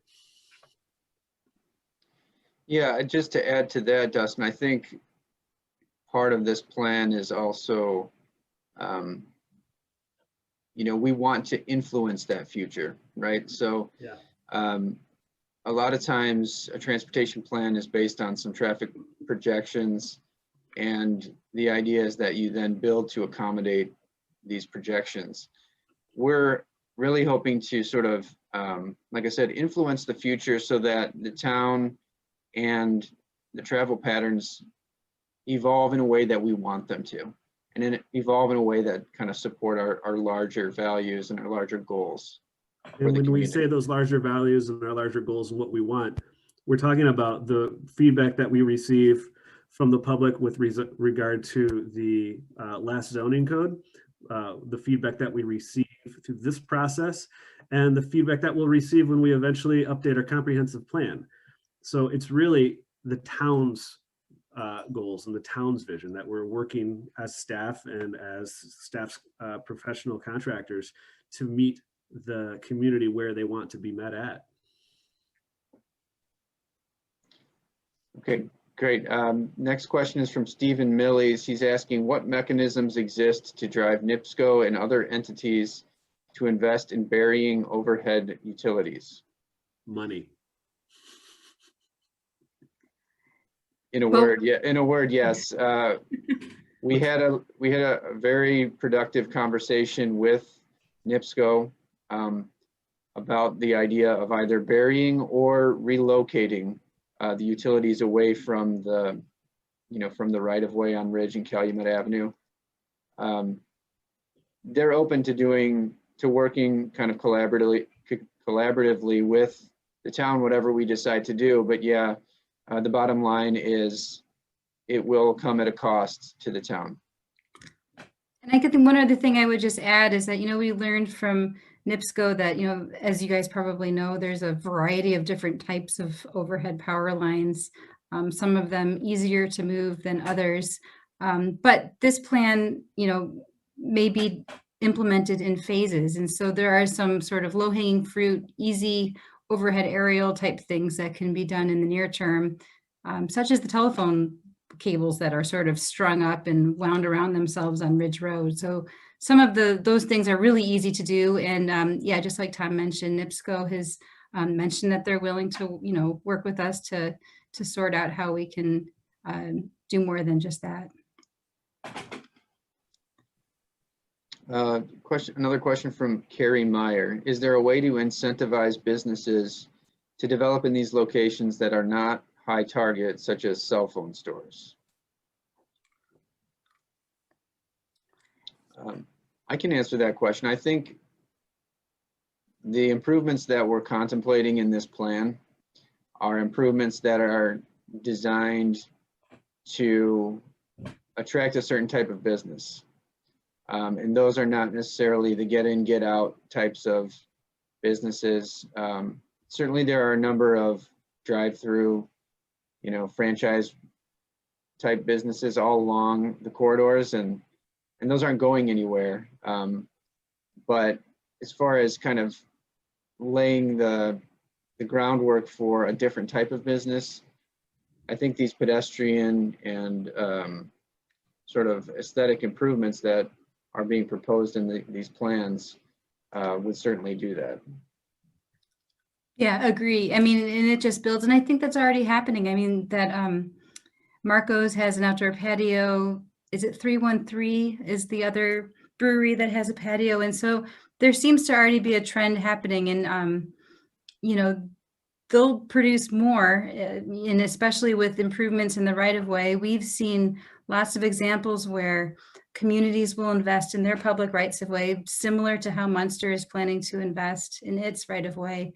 And after a little bit of public investment and public improvement, the private developments tend to follow. And so it becomes a catalyst. It's really exciting to watch, but in a way, a lot of those things are already happening along Ridge Road. So this is very good timing to think about streetscape.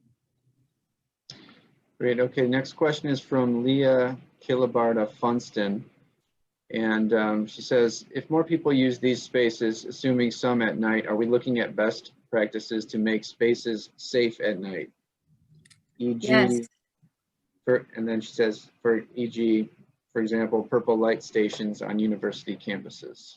Oh, sure. Yeah, so we do, there are many best practices that we use for safety and environmental controls. It has to do with the way that lighting is placed, with the way that furnishings and plantings are placed, so that we don't have places that people can hide behind. The public spaces should always be relatively wide and open. But yes, nighttime use needs to be of the utmost safe type of environments. It's a good point. Okay. Let's see here. Sorry, I got a comment here. Okay, question is, this is from Councilman Gardner, and he says he likes the maximum look on Ridge Road, but is concerned that the congestion might turn people away from the businesses. Is there a way that we can study that and maybe quantify some of that impact? That the concern is that because of so much, because of more congestion, people would tend not to be patronizing businesses. Is that right? I think that's the concern. Is that a possibility? Yeah, I mean, I think, so one of the things is the trade-off is that, if we are potentially, if we were to take away travel lanes, we would be providing more multimodal uses. So, whereas we might have cars occupying less space, we do have more space for parked cars, for walkers, for bikers. And so when you can have more of a multimodal sort of corridor, you really will have more potential patrons to your business. One great example is, everybody I'm sure has been experiencing all of the ways that outdoor dining has happened in the era of COVID. So near where I live, one community has taken 4 diagonal parking spaces and they've converted them to 12 greenhouse igloos. And so when you think about the differences of scale, that you have 4 cars or 12 groups of diners, you can really get so much more. So I think that, while I think thinking about the cars is one important thing, I think the other thing that we'd focus on is how many more walkers, bikers, strollers we're going to get to also patronize those businesses. Another thing to consider, if those folks on Ridge Road are passing a business going 35, 45 miles an hour, they might not be looking at what's available there in our town, especially if they're just passing through. Yeah. If you're going by at 25 to 30 or 30, maybe you might see Shoop's or Mishkanu or Moffitt's Barbershop, or name your retailer. Yeah. If you're not treating it like a highway, your eyes are probably looking around to see. There's really nothing to see on Ridge Road right now, except for the bumper in front of you going as fast as possible. That's a good point. Yeah, and I think you word it well, Dustin. It's achieving the right kind of congestion, and successful business districts tend to be characterized by congestion. It is because people are coming and staying and then active in the area. And so that's certainly what we are trying to achieve and what we're mindful of when we model this from a traffic standpoint. But as we have a limited amount of space within which to allocate that physical realm to all these users who we want to accommodate, there are trade-offs, certainly. And so We are expecting that there would be some increased delay, some increased queues with that max concept. And that's why we tried to present it so that the public and people who are interested in these areas can react from an informed place about if those trade-offs are worthwhile.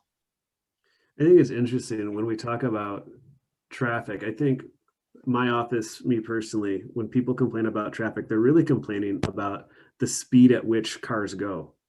They're not complaining about the number of cars per se, at least in my experience, my anecdotal experience. I'm not to say that people on this call don't have those concerns or fears. I'm just saying what's been articulated to me formally is like, people are going too fast.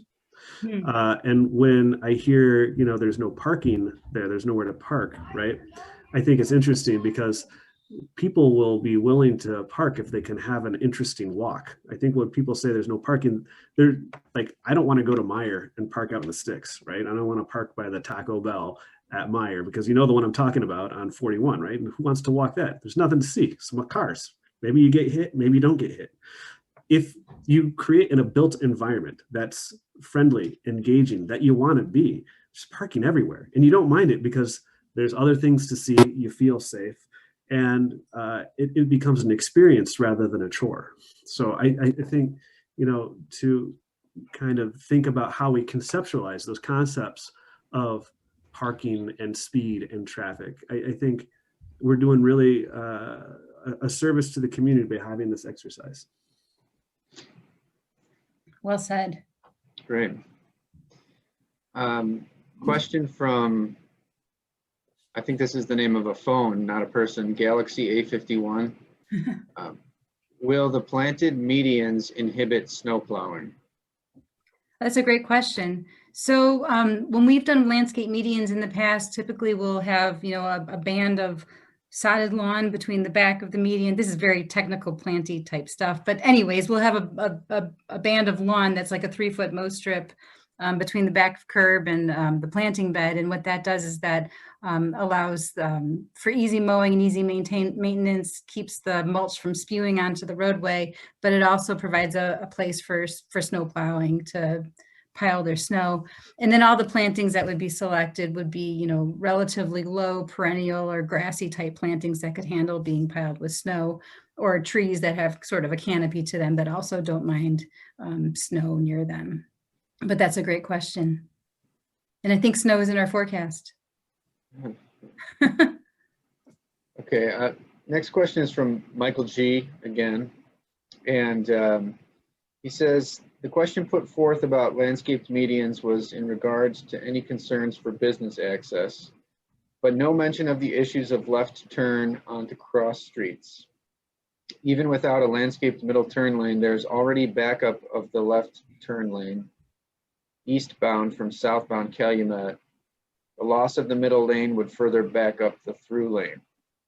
So I think what he's saying is that, that center turn lane is acting, providing some queuing space for people who are making left turns off of Calumet Avenue. If they were going onto a side street, sure. And so maybe I'll start it, and Sarah, if you want to join in, and I happen to have this slide up, but maybe I should pull the other slide. So I can use this slide to speak to it, but the thinking with the medians is that, and again, this is not an engineering drawing yet, but if this was something that the town would want to pursue, part of these medians require some offsets and some tapering for that stacking. And so whether that stacking needs to happen, 200 feet from the Broadmoor Avenue street, or it might need to be another 50 feet or so, that would all be studied in a further engineering study to determine that and what the actual length of the median would be. But just like you were saying in the question, we agree that appropriate stacking needs to happen to provide all those left turns to the side streets. So we don't intend to block left turns to side streets. We intend to provide all the required stacking and queuing for side streets. But the things that we were considering and we were asking in the poll was how folks felt about the potential to eliminate left turns to and from businesses. Sarah, would you add to that? I wouldn't. I think you touched on all of the points exactly correctly, that this is something that will be further refined as it moves through that engineering study. Yep. Okay, great. I have one question here. It's a long paragraph, so I won't read the whole thing, but it's essentially what the question is, and it's also from Michael G. Asking whether or not some of the traffic projections took into account further development happening in the south side of town. So for example, in Centennial Village, it's about, 20% or so built out. There's some condos under development over there. There's some vacant land much farther south of the study area that could be built out and could generate some additional traffic on Calumet Avenue. Does the Ridge Road 1 to 3 minutes that we discussed, how would that interact with any future growth in traffic on Calumet Avenue? I am going to defer to Sarah. No problem. So I have kind of a two-part answer to that question. So as I mentioned, we consulted with NERC about their regional transportation model for this area. And the way that agencies like NERC look at how traffic will evolve into the future is they do take into account planned infrastructure improvements, like I mentioned, but they also consider how the socioeconomic metrics of an area will change. And so that includes growth in number of households and growth in employment. And so known plans within the Munster area should be part of that model and would have been accounted for in some of the future traffic growth that we would be expecting. And I think in my explanation earlier, I touched a lot on how Ridge Road in particular would be expected to see some decreases in traffic, but that there would be either more modest changes or slight increases on Calumet, capturing that interplay of all of these things. And then as for things that are not in the NERC model, developments that are not yet known, that's where the Regional Development Authority projections that are in line with the character-based code come in, just as Dustin mentioned. We did incorporate that information into our projections. And as those proposals come forward, they would go through the town required process for making sure that the traffic in the vicinity of their development is operating safely within the scope of what we're planning here as well. Great, thanks. Okay, I think the last question I'm seeing here is, can you explain the pros? This is from Leah Kilabarda Funston saying, can you explain the pros and cons of using potentially some artificial landscaping? Contextually would need to be appropriate, but there are instances when artificial turfs can provide permeable surface for water and add low maintenance greenery. Not a suggestion, but just curious. Yeah, no, that's a good question. We have experience working with artificial turf products. I will say that they're pretty involved because they require a substantial base in order to work properly, and they require a lot of infrastructure underneath it in order to work. So it's not quite as simple or low cost as rolling out sod or seeding an area. But I will, to be honest, the only time I've used them have been like on college campus type places for athletic fields. I haven't used it for a streetscape. Streetscapes are pretty narrow and pretty small. And at the same time, to kind of keep in mind that this is a grant that sort of is promoting sustainable uses and native plant materials. So it probably wouldn't fit with that mantra, but it's a very interesting question, and certainly something we'll keep in mind. Thank you. Okay, I see that I actually missed one question, and this is from Jesse Cassiano. He's asking, I am new to the area, so I won't read that part, but he's asking, has any EA or EIS been completed for this project? So an EI would be an environmental assessment, and an EIS would be an environmental impact statement.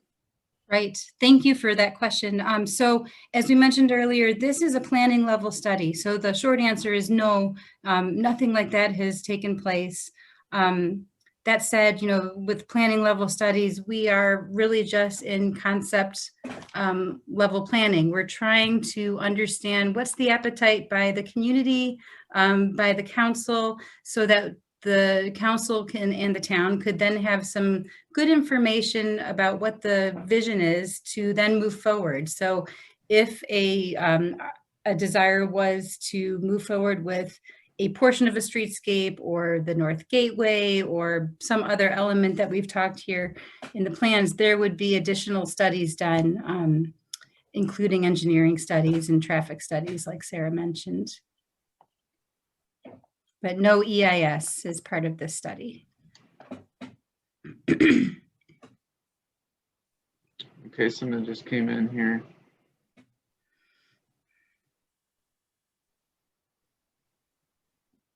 Okay. Now, there's been a few more comments, mostly expressing support for some of these concepts. So I think that's the last comment that last question that I have. Thank you. I think those were great questions and comments. Thank you, everybody. We wish we could be doing this in person, but it's very helpful to hear it. Yeah.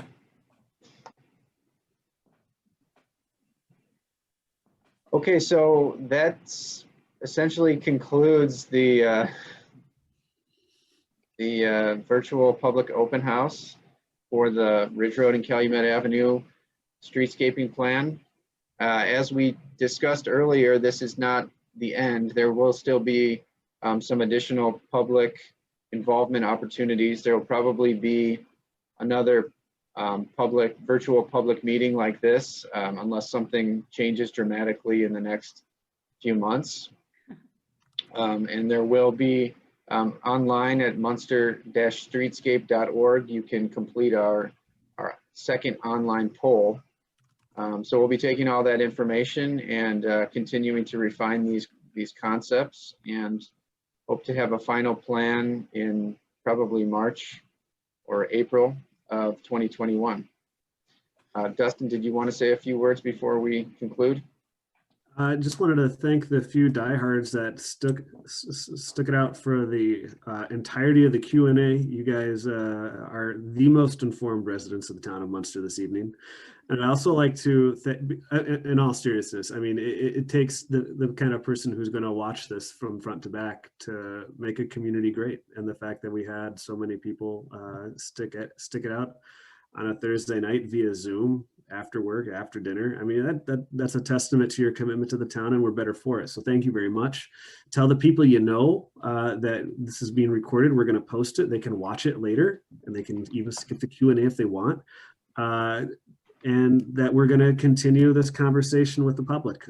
So thank you so much. And thank you to Tom, Jody, Sarah, and Heather for the phenomenal work in getting us this far. And I know I speak for everybody watching that this is an exciting process, and I'm looking forward to the chance to implementing. So stay tuned. Yes, thank you, everybody. Okay, thank you.